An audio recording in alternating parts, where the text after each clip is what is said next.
dans l'église, choisissez une bonne position, soit debout. Bon, même assis, peut-être si vous n'êtes pas bien. Mais le problème que choisissez une bonne position, debout ou à genoux. Puisque nous allons voir que dans l'adoration, la position aussi compte. Alors, soyez dedans, maman. Il y a un professeur, l'attitude dans l'adoration compte. Un professeur de biologie, je fais la biologie chimie. Notre professeur un jour est venu, il nous a posé cette question.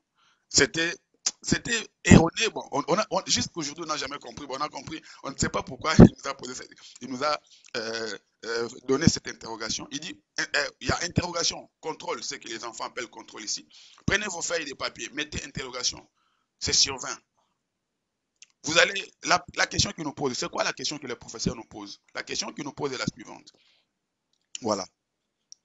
Pourquoi quand l'homme et la femme sont dans l'intimité, les deux ont tendance à fermer les yeux? Pourquoi quand l'homme et la femme veulent entrer en intimité ou sont dans l'intimité, ferment les yeux? Pourquoi ferment-ils les yeux quand ils sont dans leur intimité? Bien aimé, écoutez la réponse, écoutez la question que le professeur nous a posée. Alors, il y a eu différentes réponses sur papier, et le professeur nous avait promis de venir lire en public les réponses qui allaient être données ou les réponses qu'il allait trouver utiles. Parmi les réponses qui ont été données, que le professeur a dit que c'est un moment d'intimité. Les réponses, quand le professeur lisait, dans sa lecture de réponses de ce que les étudiants ou les élèves donnaient, il y avait des réponses comme quoi c'est un moment d'intimité. Alors, un moment d'intimité demande la concentration. Alors, un moment d'intimité, l'adoration aussi, c'est un moment d'intimité. Le moment d'intimité demande la concentration. Vraiment, raison pour laquelle les yeux sont fermés naturellement.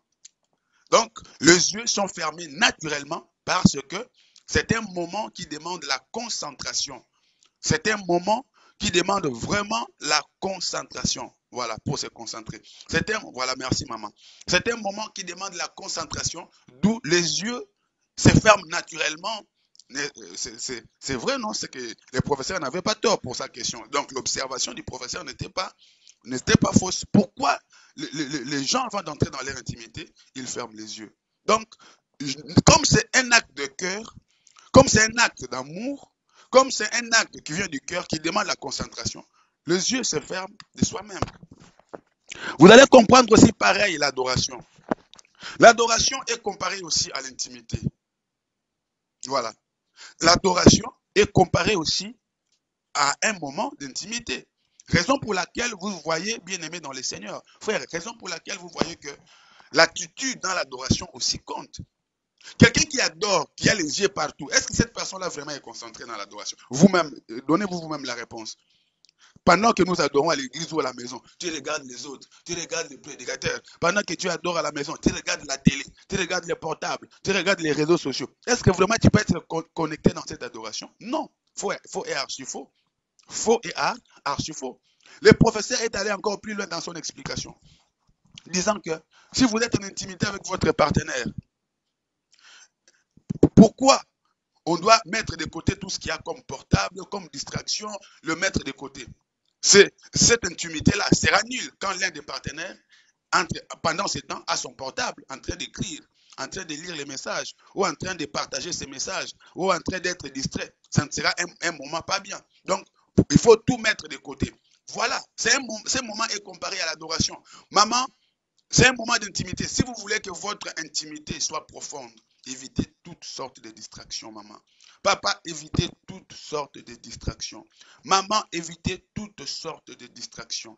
Bien-aimé, évitez toutes sortes de distractions. Soyez dedans. Oui, est-ce que la nature ne vous enseigne-t-elle pas?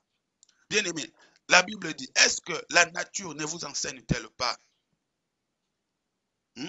Tout ça, ce n'est pas moi, ça venait de mon professeur, hein, en tout cas. Je vous rapporte ce que mon professeur a dit, mon professeur de biologie. Voilà pourquoi, bien aimé, l'adoration, c'est un moment d'intimité. Il faut vraiment être concentré, les yeux fermés et à genoux. C'est mieux, voilà, comme l'a écrit la sœur. C'est un moment d'intimité, frère. Je ne sais pas si vous avez compris. Quand on adore, on ne comprend pas les mots adoration. Le autre mot de l'adoration s'appelle la contemplation. Écrivez après moi, l'adoration veut dire la contemplation.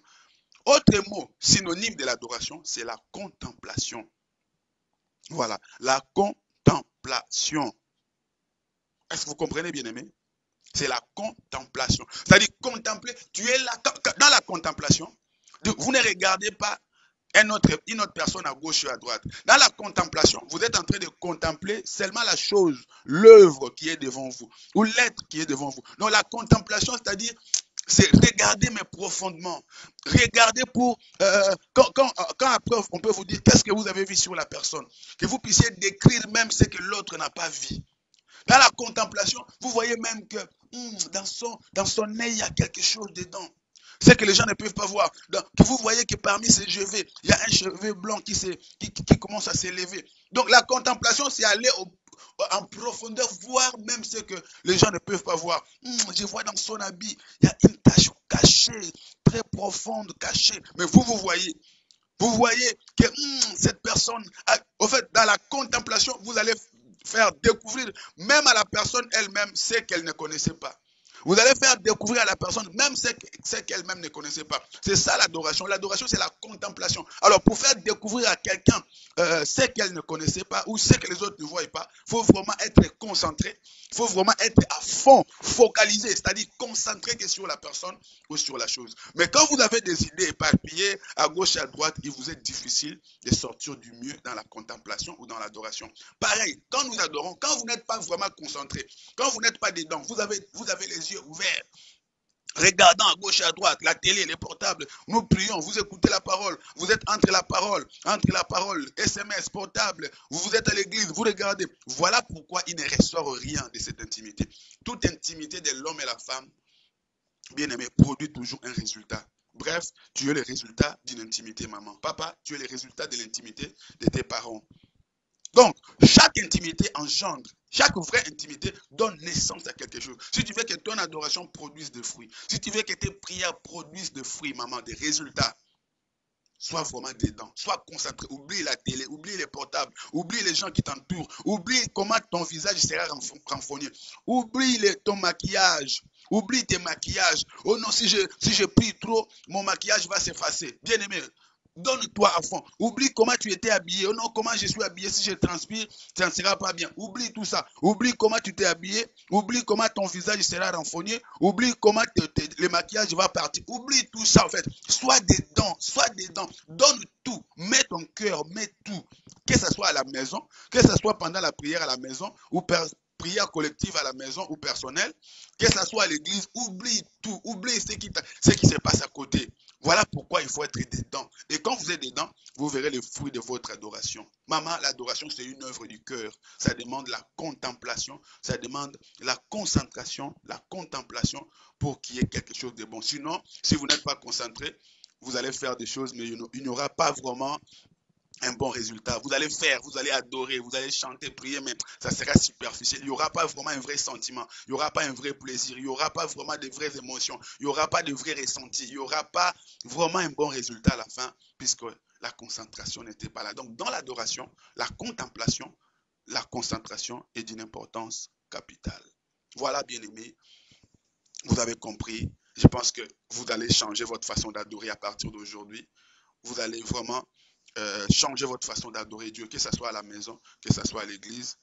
Le moment d'adoration, ce n'est pas un moment de rater. Comme je vous disais aussi hier, que donner, c'est aussi une grande forme d'adoration. Abraham qui va adorer Dieu sur la montagne, qui va aller offrir son fils, il appelle ça adoration. Offrir son fils à Dieu, il appelle ça adoration. Et donner, quand il a offert son fils à Dieu, il a donné son fils en adoration. Adoration veut dire aussi donner. Quand il a donné, il a voulu tuer. Dieu a dit non, je vis. Ne tue plus. Je vais remplacer cette mort-là de ton fils par un bélier. Chaque fois, quand on donne à Dieu, c'est une grande forme d'adoration.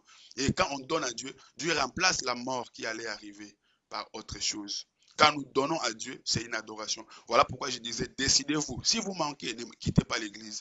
Si vous n'avez rien, ne fouillez pas l'église puisque vous n'avez rien. Mais si vous avez quelque chose, ne venez pas à l'église main vide. Changez à partir d'aujourd'hui. J'avais dit ça hier. Dieu aime plus les actes que les paroles. Vous savez, quand nous adorons avec nos paroles, ce ne sont que des paroles. Hein? Voilà. Quand nous adorons, mon frère, ma soeur, quand nous adorons avec des paroles, tout le monde peut adorer avec des paroles, mais peu sont ceux qui donnent. Mais Dieu veut que nous puissions faire ce que les autres sont incapables de faire. Touchons Dieu avec ce que nous savons donner, maman. Papa, à partir d'aujourd'hui, voilà pourquoi je disais hier que quand vous venez à l'église, à moins que vous puissiez manquer, à moins que vous puissiez manquer, à moins que vous puissiez manquer. Mais si vous avez quelque chose, ne venez pas main vide à l'église. C'est une adoration. Voilà, c'est ce qui a épargné la mort. C'est ce qui a épargné le fils. C'est ce qui a épargné le fils d'Abraham qui ne meurt pas. Chaque fois quand il y a l'adoration épargne. L'adoration épargne ta vie d'un danger. Quand tu donnes, bien aimé, les données là, vous épargnent beaucoup de dangers. C'est une grande forme d'adoration. J'insiste encore. Si vous allez à l'église, à moins que vous manquiez, si vous manquez, ne fouillez pas l'église puisque vous n'avez rien. Dieu sait que vous n'en avez pas. Donnez sous une autre forme. Quand Dieu vous donnera, vous donnerez. Mais si vous avez quelque chose, ne venez pas à l'église main vide. Ne restez pas sur la chaise. Allez donner votre offrande si vous en avez. Allez donner votre dîme. Allez donner votre action de grâce. À moins que vous puissiez les manquer. Si vous n'en avez pas, Dieu connaît que vous n'en avez pas. Mais si vous en avez, ne venez pas à l'église main vide. J'insiste, c'est une grande forme d'adoration qui touche le cœur de Dieu. Et l'intimité de l'homme et la femme produit toujours un résultat. L'adoration qui est une intimité entre l'homme et Dieu, est-ce que vous comprenez? Peut-être peut-être tu n'as jamais su ces choses. Quand nous adorons, nous entrons en intimité avec Dieu. Hein? Quand nous adorons, vraiment, tu es profond. Quand tu vois quelqu'un pleurer, les professeurs, je continue la démarche des professeurs. Les professeurs nous disent, mais pourquoi quand l'homme et la femme sont dans l'intimité, peut-être c'est la femme qui pleure, qui crie, ou peut-être c'est l'un d'eux crie, ou bien les deux sont en train de crier, de pleurer. Pourquoi?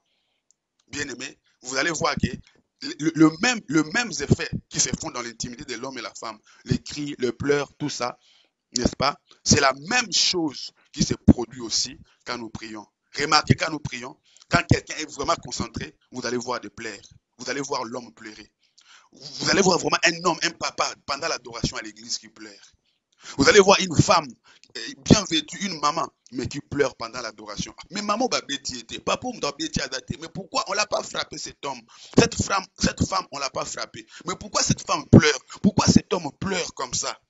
Puisque son cœur est touché, son amour est touché, sa sensibilité est touchée, bien aimé dans le Seigneur. Je ne sais pas si vous comprenez. Donc, je vous donne ces exemples que notre professeur nous avait dit, pour vous comparer que, de même que l'homme et la femme entrent en intimité, il y a des cris, il y a des pleurs, il y a vraiment des gémissements. Pareil aussi. Est-ce que c'est vrai ou faux? N'est-ce pas que ce sont les mêmes choses dans l'intimité de l'homme et de la femme? Il y a des cris, il y a des gémissements, il y a des cris de pleurs. Donc, c'est pour vous dire que l'intimité de l'homme et la femme, c'est vraiment comparable à l'adoration. Donc, quand l'homme aussi adore Dieu, quand quelqu'un adore Dieu, donc cet homme-là entre aussi en intimité, puisque l'intimité de l'homme et la femme ont les mêmes effets que l'adoration en fait. Quand l'homme ou la femme adore Dieu, il entre en intimité avec Dieu. Et l'intimité de l'homme et la femme, comme je viens de vous le dire, hein, l'intimité de l'homme et la femme, maman, papa, l'intimité de l'homme et de la femme produit toujours des résultats. Donc, l'intimité de l'homme et Dieu, qui est l'adoration, produit toujours des résultats. Donc, vous allez comprendre par là que mettez-vous dans la tête que ne jamais prendre à la légère les temps d'intimité. Ne jamais négliger les moments d'adoration, ces moments d'intimité. Jésus étant l'époux de l'Église, et nous étant son épouse, sa femme, donc c'est un moment de communion, c'est un moment de joie, c'est un moment d'intimité, bien-aimé dans le Seigneur. Voilà, vous sentez pendant que nous adorons à l'église, il y a des cris de joie. À l'église, des cris de joie. On l'a pas frappé, mais quelqu'un pleure pendant qu'il adore. Vous allez voir même quelqu'un qui était debout s'est mis à genoux. Pourquoi cet homme a changé de position? Il était debout. Ou la personne était assise. On dit, mais pourquoi cet homme était assis? Cet homme s'est mis debout. a changé de position, bien aimé. La personne était assise, la personne se met debout. L'adoration fait changer de position, mon frère. Ma soeur, l'adoration fait changer de position. On ressent que c'est tellement bien, c'est tellement profond, c'est tellement touchant. Oui, on était assis, on s'élève. On change de position, on s'élève. Oui, c'est tellement bien, c'est tellement profond cette adoration, cette intimité. Non, on était debout, on change de position, on se met à genoux. On se met à genoux. On sait que Kokika a été bien l'équipe. Et c'est l'équipe, présent c'est l'équipe. Bolam est l'équipe. C'est trop touchant cette intimité. On était à genoux. On dit non, maintenant, on va s'étaler par terre. Est-ce que vous comprenez à peu près ce que je veux dire? Vous étalez par terre. Bilambe beba te bilambe beba. Bilemba beba nango to lukanzamboyo. Bien aimé, même si les habits vont se salir, on s'étale par terre. Pourquoi ces différentes positions? Pourquoi ces différents changements de position? C'est puisque la sensibilité, le cœur a été touché. Je ne sais pas si vous avez compris ce que c'est l'adoration. Donc l'adoration est vraiment comparable à l'intimité de l'homme et la femme. Est-ce qu'une femme a retenu une leçon? Est-ce qu'un homme a retenu une leçon? C'était tout simplement pour vous dire qu'à partir d'aujourd'hui, soyez profond dans votre intimité. Pardon, dans votre adoration. Soyez profond dans votre intimité, qui est l'adoration avec Dieu. Soyez profond dans votre intimité, qui est l'adoration avec Dieu. Vraiment, je vais vous voir adorer autrement, louer autrement, entrer autrement, vraiment entrer en profondeur. Voilà, je crois que à partir d'aujourd'hui, vous avez retenu les leçons que l'intimité de l'homme et la femme, c'est vraiment comparable à l'adoration. Et entrez aussi en profondeur. Si vous êtes en profondeur, vous êtes dedans. Votre intimité, qui est l'adoration avec Jésus, avec Dieu, va produire des résultats. Maman, papa va produire des résultats. Voilà, vous avez tout compris. Je crois que nous changerons notre façon d'adorer. Est-ce que quelqu'un peut dire merci au Seigneur? Alléluia. Je vais terminer par là aujourd'hui. Mais écoutez cette leçon. Je suis toujours dans mon enseignement sur l'adoration. Le fait que je sois pasteur me met dans une position que je reçois des célibataires, des couples qui peuvent te partager leur intimité, qui peuvent te partager leur vie. Mais j'ai été marqué par un couple, une femme, un homme, pardon, louant sa femme. Mais pourquoi? Des fois, les gens viennent pour des accusations. Mais cet homme est venu pour louer sa femme. Mais en quoi est-ce que ce monsieur a loué sa femme? Bien-aimé dans le Seigneur, j'ai vu un papa venir me donner une offrande. Mais pourquoi cette offrande que le papa vient me donner? Nous savons que le papa donne difficilement des offrandes. Ou pardon, pas des offrandes, mais des dîmes ou une action de grâce. Le papa va me dire, pasteur, cet argent que je viens te donner, c'est une collection d'argent, des sommes qui viennent de ma femme. Je dis, comment cet argent? Donc, en fait, j'ai collectionné plusieurs fois de l'argent que ma femme m'a donné. Je dis, comment ça? Il dit, mais chaque jour qu'on se réveille, après la nuit, vous comprenez ce que je veux dire? Après l'adoration avec ma femme, chaque fois, ma femme me donne de l'argent. Il dit vraiment, je te donne ça pour te remercier. Vous comprenez ce que je veux dire? Je ne suis pas du genre vulgaire. Mais vous comprenez ce que je veux dire? Chaque nuit, ou chaque moment d'adoration entre papa et maman, maman sort à la fin quelque chose. Au lieu que ce soit papa qui donne, c'est maman qui sort de l'argent et qui donne à papa pour le remercier de ce que leur adoration a reçu. Alors, bien aimé, j'ai tiré une leçon dans ce moment. Papa n'a pas demandé de l'argent à maman. Papa, je dis, est-ce que dans la vie réelle, ta femme te donne facilement? Il dit non. C'est une femme qui ne donne pas facilement, mais après ce moment-là, la femme me donne seulement facilement. J'ai compris une leçon. Quand vous adorez Dieu, même si vous ne demandez rien à Dieu, quand vous êtes un adorateur, quand vous êtes une adoratrice, quand vous êtes un adorateur de Dieu, même si vous ne demandez pas à Dieu quelque chose, mais parce que vous avez bien adoré, Dieu vous donnera. Dieu connaît les désirs de vos cœurs, non? La Bible dit que Dieu sonde le cœur et le rein. Dieu sonde le cœur et le rein. L'avantage d'un adorateur est que quand un adorateur vient adorer, des fois, mais pourquoi on n'a pas chassé les démons? Pourquoi on n'a pas lié? Pourquoi on n'a pas lié? Ici on ne lie pas, ici on ne chasse pas. Non, on n'est pas obligé de lier tous les jours. Un vrai adorateur sait que si j'adore bien, mon partenaire me donnera. On me donnera. Ce papa a fait une collection de sommes d'argent. Imaginez-vous qu'on vient donner au pasteur l'argent. Un papa qui vient de... Mais je dis, mais ce papa, à quoi il a pensé? Sûrement, il est venu donner, rendre grâce à Dieu. Il dit, pasteur, j'ai reçu une bonne femme. Une femme qui me donne de l'argent après notre moment d'adoration, après les avoir quittés de l'autre côté. La femme vient me donner de l'argent. Chaque fois, elle me donne ça pour me remercier, pour sa reconnaissance. Oh, mais franchement, ça m'a étonné. Ça m'a étonné, bien aimé. Et c'est resté dans ma tête jusqu'aujourd'hui. Mais ça veut dire quoi ça? Et voilà qu'aujourd'hui, ça peut m'aider dans une prédication. Donc là, quand on adore bien, maman, papa, quand on adore Dieu bien, quand on l'adore très bien, profondément, et que le cœur de Dieu est touché, le papa n'a pas demandé, mais on lui donne à la fin, chaque fois. Quand il adore bien, on lui donne. C'est sa femme qui lui donne. Pareil avec Dieu. Quand on adore Dieu, même si on ne lui a pas demandé, même si on n'a pas demandé la délivrance, même si on n'a pas demandé les mariages, même si on n'a pas demandé le travail, puisqu'on a bien adoré, Dieu donne toujours. Dieu donne toujours. Dieu donne toujours. L'adoration, c'est un moment d'échange, maman. Papa, l'adoration, c'est un moment d'échange. Voilà pourquoi c'est un moment que tu donnes. Et quand vous donnez, en retour aussi, on vous donnera. Quand vous adorez bien, maman, je vous rassure, papa, quand vous adorez bien, bien aimé le Seigneur, en retour, Dieu aussi vous comblera. Mon frère, Dieu vous comblera. Dieu vous comblera. Donc, aujourd'hui, nous avons vraiment appris une leçon très, très importante.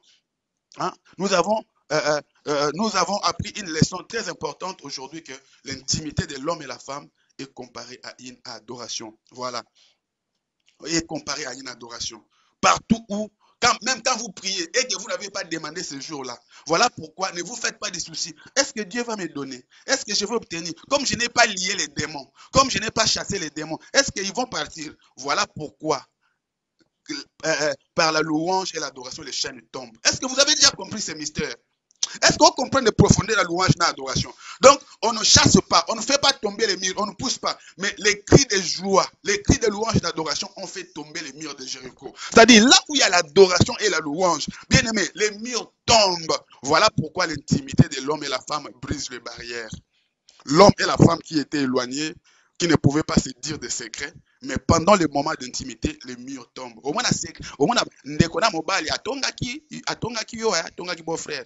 Ou sa belle-sœur, ta petite sœur avait parlé du mal de ta femme. Mais vous verrez pendant ce moment-là d'intimité, ou après, tu sais, chérie, il faut faire attention à mon petit frère. Il faut faire attention à ma petite sœur. Non, il est dangereux, tu sais, il avait ton propre petit, mais tu l'acquises auprès de ta femme. Tu vois, ma mère avait dit ceci de toi. Tu vois, ma mère, mon père, t'aime vraiment pas. Mais avant, tu n'avais pas dit ça. Mais pourquoi après ce moment, toutes ces choses sortent? Puisque les louanges et l'adoration font tomber le mur de Jéricho. Donc les obstacles qui étaient entre l'homme et la femme tombent. Les secrets cachés du cœur se révèlent. Pourquoi ça sort seulement à ce moment-là? Pourquoi ces vérités-là sortent quand ce moment-là? Oh chérie, tu vois, est-ce que je te laisse ma carte bleue aujourd'hui? On n'a pas demandé la carte bleue. Hein. Est-ce que tu as besoin de quelque chose? Est-ce que je peux te changer cette voiture-là? Je te donne une autre voiture. Je t'achète une autre voiture. Est-ce que je peux tu vois, je vais te donner, changer ta garde-robe. Mais la personne n'a pas demandé, mais on lui propose des choses au fait. C'est ça l'adoration. Même si vous n'avez... Donc ça, c'était pour renforcer votre idée qu'il y a des gens qui pensent que quand il adore beaucoup Dieu, il est en train de perdre son temps. Moi, j'aime directement lier, comme quelqu'un qui est allé dans un culte un jour. Il va dans ce culte-là, on a fait qu'il adorait Dieu. Lui, il attendait, mais quand est-ce qu'on va commencer à lier? Lui était prêt, il attendait le moment où on va commencer à lier les démons. Il était prêt, bien aimé. Il commençait même à retrousser ses manches. Oui, il était là prêt pour attaquer les démons, pour qu'il obtienne ce qu'il voulait obtenir. Mais ça tardait, ça ne venait pas. Ça ne venait pas.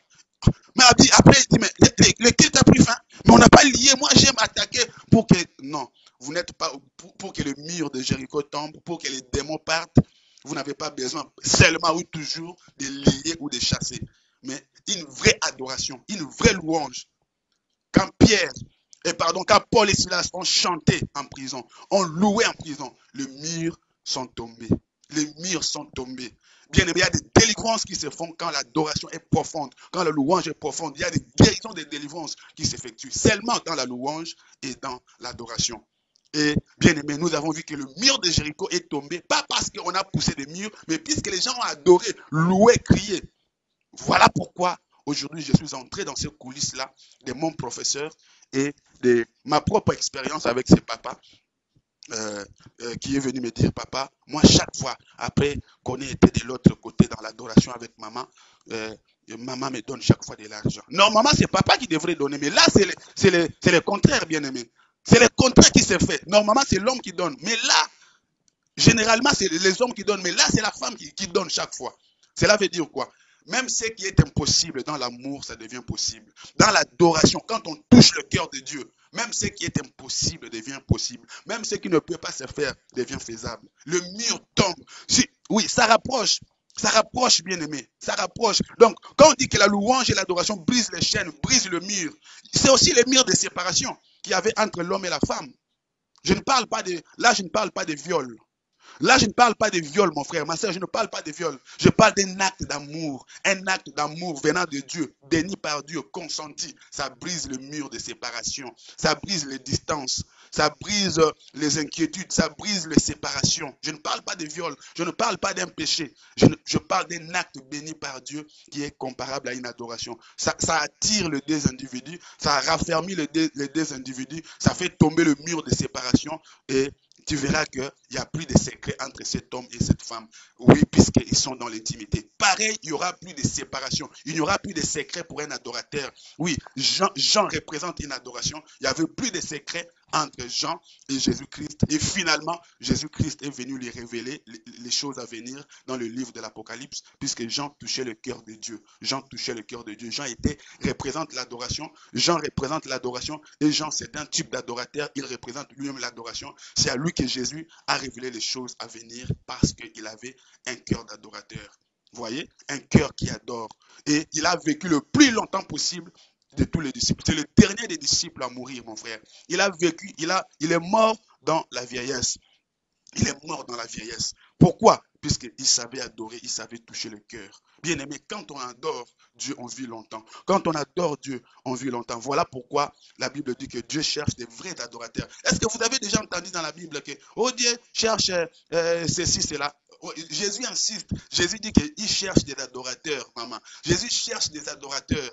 Jésus cherche des adorateurs, pas n'importe quel adorateur, un adorateur qui adore en esprit et en vérité. Ça veut dire quoi? Il recherche des adorateurs, c'est-à-dire ceux qui font des choses avec le cœur. Ceux qui chantent, mais avec leur cœur. Ceux qui donnent, mais avec leur cœur. Ceux qui prient avec leur cœur. Ceux qui font des choses avec leur cœur. Quand c'est fait avec le cœur, ça touche le cœur de Dieu. Quand c'est donné avec le cœur, quand l'intimité est faite avec le cœur, ça touche le cœur. Ça touche le cœur. Et c'est un moment d'échange. Dieu cherche des adorateurs. Dieu cherche ceux qui vont entrer en intimité avec lui, avec leur cœur, pour que ces murs de séparation, ces barrières soient brisées. Et quand il y a un mur, les deux personnes se rapprochent. Quand le mur tombe, les deux personnes se rapprochent. Voilà pourquoi la Bible dit dans l'intimité que l'homme quittera son père et sa mère et les deux deviendront une seule chair. Vous n'avez jamais compris ce mystère. Comment des êtres différents, de deux familles différentes qui se marient et deviennent une seule chair. Ça, c'est le mystère de l'adoration. C'est le bienfait de l'adoration. L'homme quittera son père et s'attachera à sa femme et les deux deviendront une seule chair. Vous voyez, l'intimité fait à ce que l'homme et la femme deviennent une seule chair, c'est-à-dire deviennent une seule personne. Quand nous adorons profondément avec nos cœurs, nous entrons en intimité avec Jésus et nous devenons une seule chair, nous devenons un seul esprit au fait. Vous allez comprendre, quand nous adorons avec nos cœurs, quand nous adorons avec nos vies, nous devenons une seule personne au fait. Nous ressemblons à Jésus. Vous avez souvent vu, quand l'homme et la femme sont souvent ensemble, on finit par dire que moi, cet homme se ressemble à sa femme, ou cette femme ressemble à son mari, comme si c'était des frères. C'est l'intimité, ça c'est le mystère de l'intimité. Plus on est dans l'intimité, plus on finit par se ressembler. Ou plus on va finir par vous confondre comme si vous étiez identiques ou de la même famille. Pareil aussi, la personne qui adore avec son cœur, la personne qui adore Dieu avec son cœur, finit par ressembler à Jésus. Finit par ressembler à Jésus. Finit par ressembler à Jésus. Raison pour laquelle vous allez voir Alain Moloto. Il est à peu près, vous voyez à peu près comme Jésus. Vous voyez à peu près. Quelqu'un qui adore. Quand vous voyez Atom Sumbouma, vous voyez à peu près, il est africain, mais c'est comme un Jésus. Vous voyez? Quand vous voyez, par exemple, vous voyez, même le blanc même le frère européen, même les sœurs européennes qui adorent, quand vous les voyez, ou vous voyez quand quelqu'un est dans une profonde adoration, c'est comme s'il ressemble à Jésus au fait. C'est comme s'il ressemble à un ange. C'est comme s'il ressemble à Jésus. Regardez bien aimé. Au fait, l'adoration nous fait ressembler à Jésus. L'adoration nous fait ressembler à Jésus. De même que l'intimité de l'homme et la femme fait à ce que les gens puissent les confondre, qu'ils sont un peu semblables. De même que l'adoration aussi nous fait ressembler à Jésus. Vous allez ressembler à Jésus. Tu auras tendance à parler comme Jésus, à faire comme Jésus. Bien aimé. Est-ce que quelqu'un a compris aujourd'hui? L'adoration, bien aimé. C'est vraiment rare que je prêche ici, que les gens me disent merci. Les gens me disent souvent, pasteur, que Dieu vous bénisse. Pasteur, on va prier pour vous. Pasteur, que Dieu vous bénisse. Quand j'ai souvent prêché ici, c'est rare que les gens me disent merci. Mais aujourd'hui, comme c'était la sensibilité des cœurs, Dieu, le Saint-Esprit est passé par moi pour vous toucher vos cœurs. Vous voyez comment j'ai des merci aujourd'hui. Merci pour les enseignements. Donc ça change. Vous voyez comment c'est que l'adoration fait? Bon, nakati nangaï. Maman nakati. Ah. Bien aimé, où est-ce que vous avez remarqué aujourd'hui? Après, le papa est venu donner cet argent comme action de grâce. Oui, le papa est venu donner cet argent comme action de grâce, ma soeur. Donc, vous voyez, quand je vous ai toujours prêché, c'est Amen, pasteur, que Dieu vous bénisse. Mais aujourd'hui, ce n'est plus pasteur, que Dieu te bénisse. Aujourd'hui, pasteur, merci. Donc, vous sentez que ce sont des merci qui viennent du fond du cœur, là. Pourquoi vous me donnez des merci aujourd'hui? C'est parce que des sensibilités, les cœurs ont été touchés. Donc voilà, je m'arrête là. Merci. Voilà, en fait, c'est ça l'œuvre de l'adoration. Ça touche le cœur. On oublie même qu'on doit dire Alléluia. On oublie même qu'on doit dire Amen. Et là, maintenant, on dit merci. Puisqu'on a touché une sensibilité, ça change. Bon, likez cette vidéo. Taguez cette vidéo, partagez. C'était vraiment l'adoration et ce que l'adoration peut faire. Vous-même changez votre façon d'adorer. Le but était que vous changez, que vous compreniez c'est quoi l'adoration, que vous changez aussi votre façon d'adorer pour voir les résultats dans vos adorations, de voir les résultats dans votre prière. Puisque des fois, nous prions, nous gênons, mais il n'y a pas de résultats. Vous adorez, mais puisque vous adorez mal, vous priez mal, vous adorez mal. C'est pourquoi ça ne marche pas, ça ne produit pas de résultats. Voilà. Mais maintenant, faites-le bien, adorez bien Dieu, faites-le avec votre cœur, puisque Dieu cherche ceux qui adorent avec le cœur, ceux qui font des choses avec leur profondeur, avec leur concentration, avec tout leur être. Vous verrez les résultats, maman, dans l'adoration et dans la prière. Tout ça, tout ce que je vous ai dit là, ne sortez pas ça hors contexte, maman. Je suis toujours dans l'esprit, apprends-nous à prier. Jésus a dit, vous priez, vous demandez mal. Vous n'obtenez pas puisque vous demandez mal. Vous demandez mal, c'est pourquoi vous n'obtenez pas. Donc, c'est toujours dans cet esprit-là. Vous faites des choses, mais vous les faites mal, maman. Papa, vous faites des choses, mais vous les faites mal. C'est pourquoi il n'y a pas de résultats. C'est pourquoi il n'y a pas de résultats. Vous priez, vous gênez. Oh, vous gênez. Comment on a été en adoration avec maman, avec papa, on a adoré. Mais après cette adoration, on commence à se chamailler. On commence à s'insulter. On continue à être ennemis. C'est qu'il y a quelque chose qui ne va pas. C'est qu'il y a quelque chose qui ne va pas. Non, il y a quelque chose qui ne va pas. La vraie adoration brise le mur. La vraie adoration fait tomber des chaînes. La vraie adoration nous fait ressembler. La vraie adoration nous donne les mêmes idées. La vraie adoration fait que nous puissions réfléchir de la même manière, que l'on puisse écouter l'autre, que l'on puisse aussi comprendre ce qu'il veut. Même si on était ennemis, mais après l'adoration, bon, on se pardonne, on oublie les passés. On voit les choses en grand, on voit l'avenir. Mais même après votre adoration, après même vos adorations, toujours ennemis, toujours, non, il y a quelque chose qui ne va pas. Là, ça devient spirituel. Voilà pourquoi ça demande des prières aussi intenses. Maman, papa, là, ce n'est pas sérieux, ce n'est pas normal. C'est que ça demande aussi des prières. Normalement, ça devrait changer après l'adoration. Mais si après l'adoration, ça ne change pas, c'est que vous comprenez? Mon frère, les démons sont entrés. Ce n'est pas normal. Ça ne peut pas être normal qu'après l'adoration de papa et maman, que vous êtes toujours ennemis, que vous entendez pas. Seulement quand c'est le moment d'adoration, là vous devenez amis. Après les moments d'adoration, vous devez non, c'est pas vrai. C'est pas normal, c'est qu'il y a quelque chose d'anormal. Puisque la vraie adoration brise les limites, fait tomber des barrières, fait tomber des chaînes. Vous-même après cette adoration, il y a toujours des barrières, il y a toujours des ennemis, il y a toujours des colportages, il y a toujours des frappes. Non, c'est anormal. C'est anormal, frère. L'adoration fait ressembler. L'adoration brise les barrières, brise les limites, nous unit, nous donne la même pensée, fait que nous devenions amis, fait que nous parlions le même langage, fait que nous puissions nous comprendre, fait que nous puissions nous pardonner, fait que nous puissions accepter d'avoir un nouveau départ et que nous puissions faire des choses ensemble pour réussir. C'est ça. Et ça nous fait ressembler à Jésus. Alléluia. Bon, je vous laisse, bien aimés. Si vous avez aimé, partagez à d'autres couples, partagez à d'autres chrétiens, d'autres chrétiennes, partagez à d'autres personnes. Oui, la force de l'adoration, l'intimité dans l'adoration, les résultats de l'intimité dans l'adoration, dans la prière. Que Dieu vous bénisse, maman, papa, que Dieu vous bénisse. Que toute la gloire revienne au Seigneur qui a voulu que nous puissions apprendre l'adoration, mais dans une autre forme, dans une autre dimension profonde. Et nous voulons voir les résultats de façon extérieure. Que Dieu vous bénisse, maman, papa, que Dieu vous bénisse.